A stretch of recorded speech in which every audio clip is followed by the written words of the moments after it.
ফ্রিজের মধ্যে চিরুনি রাখুন, আপনার ইলেকট্রিক বিল অর্ধেক কমে যাবে। তো এরকমই ছোটো ছোটো কিছু কিচেন টিপস এনেছি যা আপনার অনেক টাকা বাঁচিয়ে দেবেন এবং আপনার কাজকে একদম সহজ করে দেবে। আজকের আমার প্রথম টিপস হচ্ছে, দেখুন এখানে আমার বেডশিটের ওপরে পেনের দাগ হয়ে গেছে, পেনের কালি। ছোটো বাড়িতে ছোটো বাচ্চা থাকলে ওরা যেখানে সেখানে লিখতে চালু করে দেয়। তো এই পেনের কালির দাগ তুলতে গেলে খুবই অসুবিধা মনে হয়, অনেকটা সময় লাগে, অনেক মাজতে হয়, অনেক ঘষতে হয়, তাই তো। তো কিছু করবেন না, সামান্য এই পারফিউম যদি বাড়িতে থাকে বা স্প্রে, বডি স্প্রে থাকে, তো এইভাবে ও কালিটার উপরে স্প্রে করবে, দেখুন আপনার কালি একদম ফেড হয়ে একদম বেড়ে যাবে।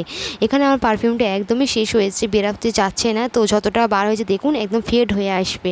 তো জাস্ট আর কিছু করতে হবে না, নর্মালি আপনি ডিটারজেন্ট পাউডার দিয়ে আপনি ভিজিয়ে রাখুন, আপনার কালি একদম নিমেষে দূর হয়ে যাবে। তো এই টিপসটা অ্যাপ্লাই করবেন, আপনার পেনের কালি স্কুল ড্রেস কিংবা যেখানেও লাগুক না কেন এইভাবে স্প্রে করে দেবে, বডি স্প্রে বা পারফিউম দিয়ে। তো খুব সহজে একদম মিনিটের মধ্যে, দেখুন এখানে সেকেন্ডের মধ্যেই হয়ে গেল, একদম ঘষতে হলো না, লগড়াতে হলো না, একদম খুব সহজে পেনের কালির দাগটা উঠে গেল। যদি বেডশিটের উপরে যদি পেনের কালির দাগ লেগে থাকে তো আমাদের বিছাতে ইচ্ছে যাবে, দেখতে খুবই বাজে লাগবে, তাই তো। তো পরিষ্কার করতে গেলে পরিষ্কার হয় না, এইভাবে টিপসটি অ্যাপ্লাই করবেন, দেখুন আপনার মিনিটের মধ্যে পরিষ্কার হয়ে গেল। তো আসলে টিপসটি অ্যাপ্লাই করবেন, বাচ্চা বাড়িতে থাকলে এই কাজটি ওরা পেনের কালির দাগ করেই থাকে, বাচ্চাদের বকাঝকা না করে কিছু টিপস অ্যাপ্লাই করে যদি আপনি কাজ করেন তো আপনার কাজ অনেক সমস্যার সমাধান হয়ে যাবে। নেক্সট হচ্ছে, এই ধরনের যে বক্সগুলো থাকে না, কাপড়ের সঙ্গে আসে, বিশেষ করে বাচ্চাদের কাপড়ের সঙ্গে দিয়ে থাকে। তো ওইখানে আমি এখানে মেজার করে নিচ্ছি, দেখুন দেখেই বুঝতে পারছি অর্ধেক করে মেজার করে নিচ্ছি। এই ঢাকনাটা আপনার অনেক কাজে ব্যবহার করতে পারবেন। তো এখানে আমি কাঁচির সাহায্যে কেটে নেব, আমার এখানে কাঁচিটা সাহায্যে ভালো করে কেটে নিতে হবে। তো একটা অনেকটা কাজের জিনিস, তো এই হচ্ছে একটু ভালো করে কাটতে হবে, এটা কাটতে সহজে চাই না, তো আমি চেষ্টা করছি কেটে নেওয়ার। একটা কাটার হলে খুবই ভালো হয়, কাঁচি দিয়ে এইসব কাটা যায় না। তো যেহেতু আমার কাছে কাটার নেই, তো আমি এইভাবে কাঁচির সাহায্যেই কাটছি।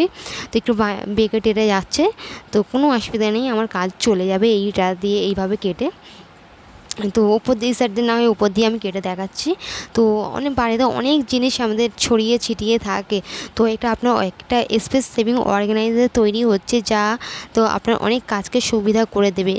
তারপর এটা পুরো মাঝখান থেকে অর্ধেক হয়ে যাওয়ার পর এবার আরও একটা টুকরোকে অর্ধেক করে নেব। তো এইভাবে দুটোকেই আমি অর্ধেক করে নেব। তো দু সাইড দিয়ে ভালো করে কেটে নিতে হবে, তো কাটতে চাইছে না, তো তবে আমি কেটে নিলাম। তবে এগুলো টুকরো করে এবারে আমি কী করবো সেটাই দেখাচ্ছি, যে আপনার অনেকটা স্পেস সেভিং হবে। তো এই যে ও নিচের যেই অংশটা ছিল ওর ওপরে আমি এইভাবে এগুলো রেখে দিচ্ছি। তো দেখুন এগুলো থাক থাক হয়ে আসবে। তো এটা যেখানে সেট হতে চাচ্ছে না, যেহেতু আমার নিচের বক্সটা একদম ইয়ে হয়ে গেছে, তো আমি এইভাবে একটু ভালো করে সেট করে নিচ্ছি। তারপরে এটাকে যে কোনো মাস্কিং টেপ বা স্টেপলারের সাহায্যে সিকিউর আমি এইভাবে 3টে টুকরোকে সেট করে নিয়েছি। তারপর এখানে মাস্কিং টেপের সাহায্যে আমি ভালো করে সিকিউর করে নেবো, কিংবা স্টেপলার থাকলে যদি স্টেপলার সাহায্যেও সিকিউর করে নিতে পারে, একদম নড়বে না চড়বে না, একদম খুব আঁটে ভালো হয়ে থাকবে। তো এখানে মাস্কিং টেপই খুব ভালো কাজ করে, তা না। তো এটা দিয়ে আমাদের অনেক সুন্দর একটা স্পেসিফিক অর্গানাইজার তৈরি হলো। চলুন কী কাজে ব্যবহার করি। তো আমি এই রকমের আমি বাড়িতে সময় আমি রেমেডি ট্রাই করি, তো রেমেডি শেয়ার করে আমার অনেক জিনিস থাকে, তো একদম ছড়িয়ে ছিটিয়ে থাকে, এগুলো আমি এইভাবে অর্গানাইজ করে রেখে দিলাম। তেল বলুন, শ্যাম্পু বলুন, নানান প্রোডাক্ট আমি ইউজ করে থাকি, বানিয়ে থাকি, তো সেগুলি এখানে রইল। নেক্সট হচ্ছে, তো আমি এখানে কী বলতে চাইছি সেটা বুঝুন। তো এখানে আমি একটা মিরর নিয়েছি, যে আমাদের প্রত্যেকেরই বাড়িতে একটা ভাঙা মিরর থাকে, তাই তো। মেকআপ বক্সের সাথে ভেঙে যায় বা কম্প্যাক্ট পাউডারের সঙ্গে ভেঙে যায়, তাই তো। এই মিররগুলি এমনি পড়ে থাকে, তো এটা আমি আপনি কী কাজে ব্যবহার করবেন সেটা শেয়ার করছি। আপনারা যখন হেয়ার স্টাইল করেন তো কী হয়, আমাদের পিছনের হেয়ার স্টাইলটা আমরা দেখতে পাই না, তাই তো। তো সামনের দিকে মিররের দিকে চেয়ে থাকে, আমাদের পিছনের হেয়ার স্টাইলটা দেখতে পারি না। তো এই মিররটা কী করবে, পিছনের দিকে আপনারা যেখানটায় হেয়ার স্টাইল করবে সেই জায়গাটা গিয়ে রাখবেন, আর সামনের মিরর থেকে আপনি খুব সহজেই দেখতে পাবেন যে আপনার পিছনের হেয়ার স্টাইলটা কেমন। আশা করি আমার কথাটা বুঝতে পেরেছেন। তো নেক্সট হচ্ছে, দেখুন এখানে আমাদের বাড়িতে প্রত্যেকের বাড়িতে বাচ্চা আছে, বাচ্চাদের ওষুধ খাওয়াতে গেলে এরকম যদি ট্যাবলেটের আকারে যদি ওষুধ দেওয়া যায়, তো এরকম খাওয়ানো তো সম্ভব না, আর এটা গলতেও গেলে গলতে চায় না।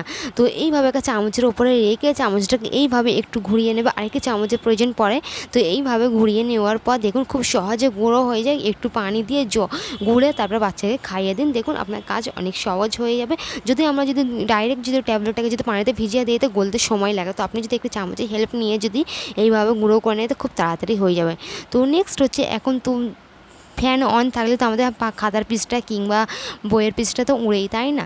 তো বাড়িতে যখন আমরা জামা কাপড় কিনে আনি তো এই ধরনের ক্লিপস দিয়ে থাকে, তাই তো এই ধরনের ক্লিপসগুলো ফেলে না দিয়ে আপনি রেখে দেবেন। তো এইভাবে চিমটে আকারে ব্যবহার করতে পারেন। যখন নড়বে, যখন আপনি আপনার পড়াশোনা করবে, স্টাডি করবেন, তখন তো পাতা উঠবে, তখন সেই জায়গাটায় আপনি এটা সিকিউর করে নিতে পারবেন, আটকে নিতে পারবেন। কিংবা আমরা রাঁধুনি বা আমাদের গৃহিণীদেরও আমাদের খাতা পেনের কাজ প্রয়োজন পড়ে, তো এই টিপসটা অ্যাপ্লাই করতে পারেন যখন নড়াচড়া করবে। তো নেক্সট তারপরে এখানে আমি একটা পুরনো চিরুনি নিয়েছি, আর সেই সাথে নিয়েছি একটা সুতির কাপড়। তো এইভাবে একটু ভাঁজ করে নিচ্ছি। দেখুন আমি কি করছি, এইভাবে ভাঁজ করে নিতে হবে। তারপর আমি রাবার ব্যান্ডের সঙ্গে সিকিউর করে নেব। তো আমার প্লিজ এতক্ষণ পর্যন্ত আমার ভিডিওটি দেখছেন, তো প্লিজ একটি লাইক দিন। আপনার মতন আরও সাধারণ 5টা মানুষের কাছে আমার এই ভিডিওটি যাবে। তো এইভাবে আমি ভালো করে সিকিউর করে নিচ্ছি। তো এটা আমি কি কাজে ব্যবহার করব সেটাই শেয়ার করব আপনাদের সঙ্গে, যে আপনার অনেক টাকা বাঁচিয়ে দেবে, মাসের খরচ একদম অর্ধেক করে দেবে কিভাবে।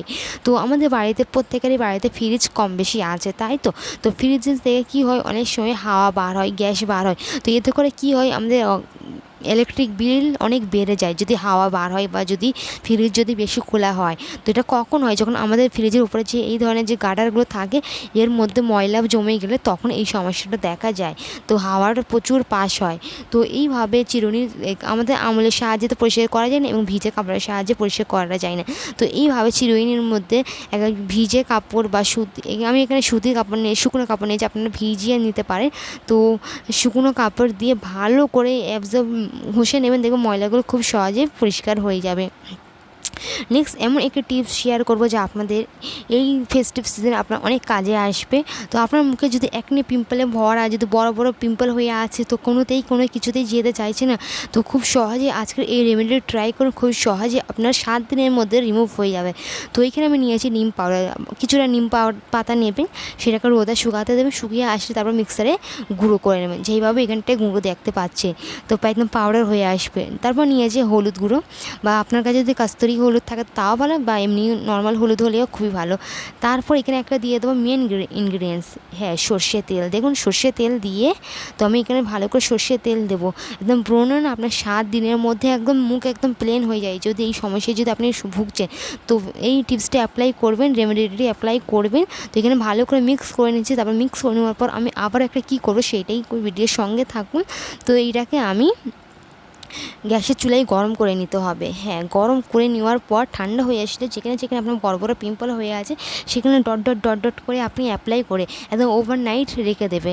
তো দেখবেন সকালে উঠে দেখবেন অনেকটা আপনার অনেক কমে যাবে। তো এইভাবে যদি 7 দিন যদি অ্যাপ্লাই করেন না, আপনি খুব ভালো একটা রেজাল্ট পাবেন। তো আশা করি আমার আজকের ভিডিওটি ভালো লেগেছে, আমার টিপসগুলি হয়তো একটুও হলে ভালো লেগেছে, একটুও কাজে আসবে। তো ভিডিও লাইক দিয়ে আমার চ্যানেলটাকে সাবস্ক্রাইব করে আমাকে সাপোর্ট করতে পারেন। তো আজকে পর্যন্ত এতক্ষণ সঙ্গে থাকার জন্য আপনাদের অসংখ্য ধন্যবাদ।